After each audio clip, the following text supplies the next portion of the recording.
Bom dia a todos e a todas, eu sou Daniel Souza e em nome da minha equipe composta por mim, por Herbert Roberto, por Eduardo Araújo, Ana Luísa Pereira e Gabriel Cruz, eu comentarei um pouco sobre o que propõe a Lei Maria da Penha acerca das políticas públicas. Primordialmente, eu gostaria de comentar um pouco acerca da própria lei. Bem, essa Lei Maria da Penha ela é uma lei federal, cujo objetivo principal é estipular a punição adequada e coibir atos de violência doméstica contra a mulher.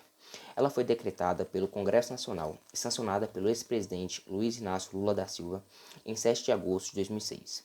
A lei entrou em vigor no dia 22 de setembro de 2006. Outro sim, a ONU, a Organização das Nações Unidas, ela considera a Lei Maria da Penha como uma das 3 melhores legislações do mundo no enfrentamento à violência contra a mulher. Essa lei ela é considerada como um enorme avanço legislativo, uma vez que antes da sua promulgação, os casos de violência doméstica e violência contra a mulher, eles eram processados no âmbito dos crimes de menor potencial ofensivo, assim como as contravenções penais. Ele estava exposto na Lei 9.099 de 1995. Não haviam respostas estruturadas para esse acolhimento e fortalecimento da mulher em relação a essa violência. E em decorrência disso, a própria justiça acabava contribuindo para uma revitimização e aceitação social e institucional da violência contra a mulher. Nessa perspectiva, a Lei Maria da Penha ela vem assegurar a todas as mulheres, independente de sua classe, de sua etnia, de sua orientação sexual ou de qualquer adjetivação, uma proteção integral contra todos os tipos de violência, sejam elas físicas, psicológicas, morais, sexuais, patrimoniais.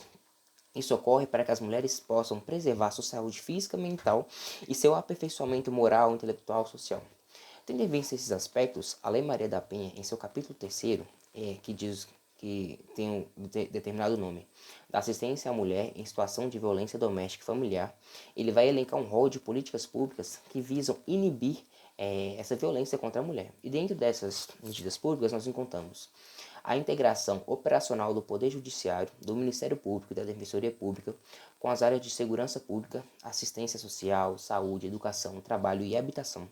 Os estudos e as pesquisas estatísticas e outras informações relevantes que tenham como uma perspectiva essa violência contra as mulheres baseada no gênero, na raça, na etnia. Quais são essas causas, quais são a frequência dessa violência doméstica que acaba incidindo sobre as mulheres. E também ele vem trazer, que os meios de comunicação, os meios sociais, eles apresentem valores éticos e sociais de proteção à mulher, visando coibir os papéis estereotipados que muitas vezes as mulheres têm elencados como donas de casa, que são elas que devem fazer essas funções e não ser dividido em todos aqueles que habitam na casa. Ele vem pedir também, vem propor, na verdade, um respeito nesses meios de comunicação, juntamente com uma capacitação dos policiais civil, militar, da guarda municipal, do corpo dos bombeiros e dos profissionais pertencentes aos órgãos e às áreas enunciadas no inciso 1º, quanto a essas questões de gênero, de raça e etnia. Ele propõe também a promoção de programas educacionais que disseminem os valores éticos de campanhas educativas de prevenção contra a violência doméstica e familiar contra as mulheres, voltadas a um público que seja escolar e a sociedade em geral. Propõe também convênios, protocolos, ajustes, termos ou outros instrumentos de promoção de parceria entre os órgãos governamentais ou entre as entidades não governamentais, tendo sempre como objetivo central a implementação de programas de erradicação dessa violência doméstica contra a mulher. Portanto, como podemos perceber, a Lei Maria da Penha ela não foca apenas na punição. Muito pelo contrário, ela foca sim em uma prevenção baseada em educar as pessoas, evidenciar o quão grave essa violência sofrida pelas mulheres, pois como a própria criminologia nos aponta, apenas punir, aplicar a pena, colocar a pessoa em uma cela, não resolve nada. E eu gostaria de trazer um exposto, que é da professora e antropóloga, pesquisadora da USP, Heloísa Buarque de Albuquerque, que ela fala que já é de conhecimento de todos, que a punição ela não faz com que o crime aconteça. É preciso ter ações educacionais, incluir a mídia, que é preciso desnaturalizar os papéis vistos de homem e de mulher na sociedade. Eu sou Gabriel Cruz e eu vou falar acerca da dificuldade para implementar projetos relativos às políticas públicas para as mulheres vítimas de violência doméstica. A violência doméstica contra a mulher é reconhecida mundialmente como um relevante problema de saúde pública, Logo, requer a formulação de políticas públicas específicas e a organização de serviços voltados ao enfrentamento das situações de violência, principalmente para prevenção e atendimento. A atenção às mulheres em situação de violência ainda se dá de maneira fragmentada, além de alguns serviços permanecerem despreparados para atender aos envolvidos de modo integral, exigindo que as vítimas de violências percorram vários caminhos em decorrência de um processo desarticulado dos serviços. Pode-se perceber que múltiplas são as consequências decorrentes dessas situações de violências vividas entre parceiros íntimos. Esse impacto se apresenta na vida das mulheres como traumas, gravidezes indesejadas e repetidas, hemorragias devido a agressões, entre outras. Do ponto de vista cultural, a violência ainda representa um tabu, o que contribui para manter-se velada. Além do despreparo dos profissionais para perceber sinais e auxiliar no enfrentamento das situações de violência, bem como a fragilidade das políticas e dos programas, que acaba prejudicando a organização de uma atenção qualificada a essas situações. O atendimento a situações de violências no âmbito da saúde permanece invisível. Assim, mesmo estando em posição privilegiada para identificar sinais e sintomas de violências contra as mulheres nos seus processos de trabalho, essa parece não ser ainda uma prática recorrente entre os profissionais da saúde e da atenção básica. Muitas vezes existe dificuldade da vítima em revelar a situação de conflito com seu companheiro durante o atendimento. E também os profissionais pouco questionam sobre situações conflituosas vividas no âmbito doméstico. E na ausência de linguagem comum, gera de um lado o não reconhecimento dos profissionais de que a violência contra a mulher é um problema de atenção à saúde e que necessita de intervenção, e do outro, na perspectiva das vítimas, esses profissionais dialogam somente na linguagem da doença, o que torna a comunicação dos fatos ainda mais difícil. Em algumas ocasiões, mesmo quando há uma verbalização sobre a situação de violência durante o atendimento, os profissionais acabam por desqualificar a queixa da mulher que sofre violência, alegando ser um problema de ordem pessoal. E também há que se destacar a dificuldade em abordar esse tema, tanto por parte das mulheres agredidas, quanto por parte dos profissionais da saúde. Bom dia a todos e todas, sou Herbert Alberto e dando continuidade à apresentação falarei sobre as delegacias, ONGs e outros órgãos criados para o combate da violência contra a mulher. Antes farei um contexto histórico. Em 1985 foi inaugurada a primeira Delegacia de Defesa da Mulher em São Paulo e criado o Conselho Nacional dos Direitos da Mulher, o CNDM, através da Lei número 7.353 de 1985. No seguinte ano, em 1986, no estado de São Paulo, foi criada a Secretaria de Segurança Pública, a primeira casa de abrigo do país, para as mulheres em situação de risco de morte. Atualmente, existem as delegacias especializadas no atendimento à mulher, espalhadas pelos municípios do país, mas seus números ainda são pequenos. Fazendo uma pesquisa rápida, 91,7% dos municípios não possuem uma delegacia especializada no atendimento à mulher, de acordo com o Instituto Brasileiro de Geografia e Estatística, o IBGE. Além disso, 90,3% das cidades do país não há nenhum tipo de serviço especializado no atendimento à vítima de violência sexual. Além de delegacias especializadas e casas de apoio, existem também as ONGs, grupos organizados e centros de acolhimento para que a violência contra a mulher seja combatida. Algumas ONGs que atuam pelo Brasil para o combate a essa violência são a Temis, Instituto Bárbara Pena, SOS Mulher e Família e a Associação Fala Mulher. Essas são apenas algumas das muitas ONGs que travam uma grande luta para combater a violência doméstica. Assim encerro minha fala e passo a palavra para o próximo colega. Bom dia, eu sou Eduardo Araújo e venho dar continuidade continuidade ao trabalho, trazendo novas sugestões de políticas públicas, a fim de evitar cada vez mais a violência doméstica contra a mulher.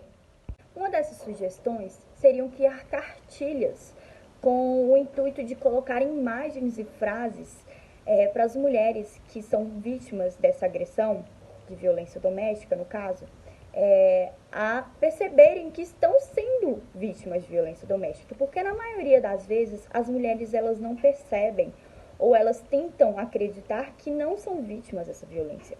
Então devem ter cartilhas, sendo essas cartilhas pregadas em postes, nas ruas, até mesmo em locais comerciais, a fim de atingir o máximo de público possível, incentivando essa mulher a denunciar e ligar para o 180. Além disso, essas cartilhas também elas devem incentivar terceiros que já presenciaram algum tipo de violência doméstica. Outra sugestão seria fazer palestras gratuitas em locais públicos para acesso a todas as mulheres, a fim de incentivá-las a observar diariamente o comportamento do seu companheiro, a fim de tentar observar se ele está sendo agressivo em algum momento. E, além disso, fazer com que terceiros que assistam essa palestra também possam denunciar se já souberam de algum tipo de violência doméstica contra a mulher ou se já presenciaram ou presenciam alguma violência doméstica. É importante também incluir as redes sociais na tentativa de mudar esse problema, pois as redes sociais ela atingem um grande número de pessoas e deve mostrar nessas redes sociais que o agressor ele não chega como um monstro, ele é um príncipe encantado que toda mulher quer ter. E com o tempo ele vai se transformando, ele vai culpando a mulher por tudo, ele vai xingando, ele vai agredindo psicologicamente para depois vir com a agressão física. Então isso tem que deixar claro para a sociedade, para entender que a mulher ela não entra em um relacionamento abusivo. Ela entra em um relacionamento bacana e que com o tempo sim, ele se torna abusivo. E é importante mostrar isso para a sociedade, que a sociedade entenda e que possa ajudar essas vítimas de violência doméstica. É importante que todos que tenham conhecimento de alguma vítima de violência doméstica denunciem. Além disso, deve levar em conta também que o governo ele deveria investir na educação fundamental para ensinar desde criança como se deve portar quando se trata de violência. Deve ensinar os meninos a como tratar as meninas, mostrar que estamos em pé de igualdade e que não tem ninguém submisso a ninguém, que a mulher ela não é submissa ao homem. E tem também que mostrar às mulheres que elas não devem aceitar essa submissão, que não devem aceitar agressões, nem xingamentos, nem tratamentos agressivos de companheiro, de ninguém. Pensar no investimento de frases de efeito, não somente em cartilhas, mas também nas redes sociais. Como, por exemplo, quem ama não mata, quem ama não agride. E você, mulher, que está passando por isso, tenha força e denuncie, porque ele pode sim te matar. Isso tudo é importante porque devemos continuar na tentativa de acabar com essa ideia de cultura de machismo e que a mulher é submissa ao homem. Isso não pode se normalizar, isso não pode continuar indo de geração em geração. Por isso que é importante pensarmos em medidas para mudar essa visão machista que o mundo tem. E é importante sim o governo investir nessas políticas públicas a fim de acabar com essa cultura machista. Pois o Brasil ele é o 5º país que mais mata mulheres no mundo. Apenas 11% das mulheres que sofrem violência doméstica denunciam. Em média, a cada 7 horas, uma mulher é morta no Brasil. E, em um ano, cerca de 1.314 mulheres são mortas. Então, é importante, sim, denunciar. Mulher, crie força e denuncie. Bom dia a todos e todas. Meu nome é Ana Luísa Pereira e eu venho até aqui dar continuidade à apresentação e eu vou falar a respeito das consequências da falta de políticas públicas contra a violência doméstica. Eu posso começar dizendo que a violência doméstica é um fato que ainda está presente na nossa sociedade. A mulher acaba estando dentro de uma relação abusiva em que posteriormente acaba resultando na violência doméstica. E assim se faz necessária a criação de políticas públicas para a proteção dessa vítima. Existem políticas públicas para a proteção da mulher contra a violência doméstica. No entanto, essas políticas públicas ainda são insuficientes. Muitas vezes não tem delegacias especializadas para a proteção da mulher em cidades pequenas, ou a mulher vai até a delegacia para informar que está sofrendo uma violência, no entanto, os casos dela são engavetados, ou então elas não são ouvidas, e isso só desestimulam elas de dizerem que estão sofrendo essa violência. E diversos outros motivos, é necessário a criação de novas políticas públicas para a proteção dessas vítimas. Com isso, com a falta da criação dessas políticas públicas, diversas consequências acarretam para essas vítimas de violência doméstica, como o aumento dessa violência, como a falta de informação da população, como o desestímulo dessa vítima em relatar que ela está passando por uma violência doméstica em casa. E com esse fato, se faz necessária a criação de políticas públicas, como a criação de mais delegacias especializadas para a proteção dessa vítima, como a maior informação da população, como o estímulo mesmo dessa mulher em relatar e acreditar que ela está passando por essa violência. E, portanto, com a criação dessas políticas públicas, a violência doméstica no nosso país pode ser freada e, assim, as mulheres terão uma maior proteção contra esse tipo de abuso, contra esse tipo de violência. E é isso.